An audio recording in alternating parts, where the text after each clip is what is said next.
பாஸ்கா விழாவின் முப்பெரும் நாட்கள் என இந்த 3 நாட்களும் கடைபிடிக்கப்படுகின்றன.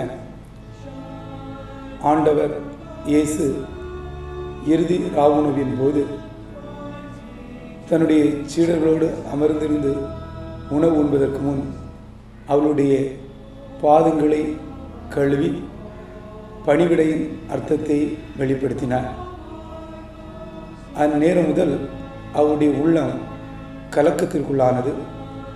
தன்னோடு இருந்து உண்டவர், ஒரே பாத்திரத்தில் உண்டவர் தன்னை காட்டிக் கொடுக்க போகிறார் என்பதை தெரிந்து வைத்திருந்தார்.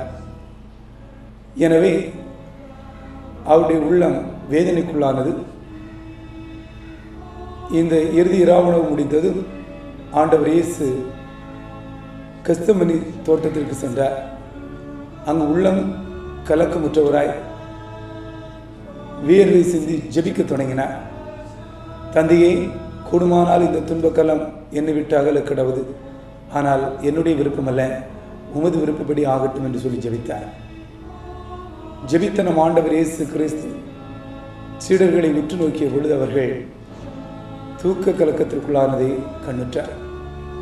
உங்களால் 1 மணி நேரம் விழித்திருந்து ஜெபிக்க இயலாதா என்று கேட்டார். விழித்திருந்து ஜெபிக்க இயலாதா என்று கேட்டதன் அர்த்தம்,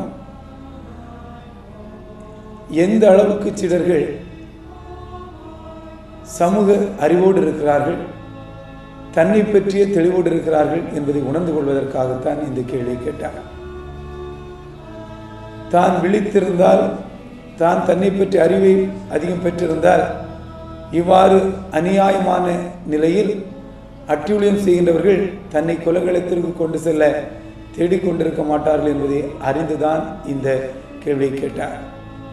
2000 ஆண்டுகளுக்கு பிறகு நாம் புனித வியாழனை தொடர்ந்து வெள்ளி வழிபாடு வரை ஆராதனையில் ஈடுபடுகிறார்.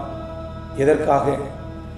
இறைவன் இயேசுப்பட்ட பாடுகளை பார்த்து கண்ணீர் வடிப்பதற்காகவா? இல்லை.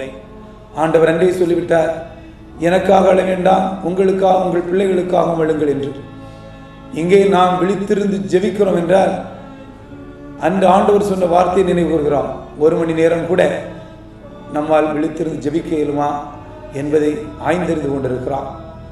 இந்த 1 மணி நேரம் அல்லது ஒரு சில மணி நேரம் நாம் விழித்திருந்து ஜெபிக்கின்ற பொழுது நம்மை நாம் தேடலுக்குள்ளாக்குகிறோம். நாம் வாழ்கின்ற சமூகத்தை தேடலுக்குள்ளாக்குகிறோம். அந்த சமூகத்தில் செய்ய வேண்டிய காரியங்களை இயேசுவினுடைய பாடுகளின் பாதையில் லட்சிய தெளிவோடு செயல்படுத்த விரும்புகிறோம். அதற்காகத்தான் இந்த நாட்கள் நமக்கு கொடுக்கப்பட்டிருக்கின்றன. இயேசுவினுடைய லட்சிய பாதையில் நாமும் லட்சிய வீரர்களாக பயணமித்து உலகை உருமாற்றுவதற்காகத்தான் இந்த புனிதமான பொழுதுகள் கொடுக்கப்பட்டிருக்கின்றன. நம்முடைய கடமையை நாம் உணர்ந்து இயேசு சொன்ன வார்த்தைகளின் மீது நம்பிக்கை வைத்து இந்த சமூகத்தை மாற்றுவதற்காக ஏராளமான சித்திரவதைகள், பாடுகள் நம்மை வந்தடைந்தாலும் அதில் தளராது நின்று ஆண்டவர் இயேசு கிறிஸ்துவை போன்று நல்மனம் படைத்தவர்களாக நம்மையை பலியாக்க வேண்டும் என்ற உணர்வோடு இந்த நாளில் வழிபாட்டில் பங்கெடுப்போம்.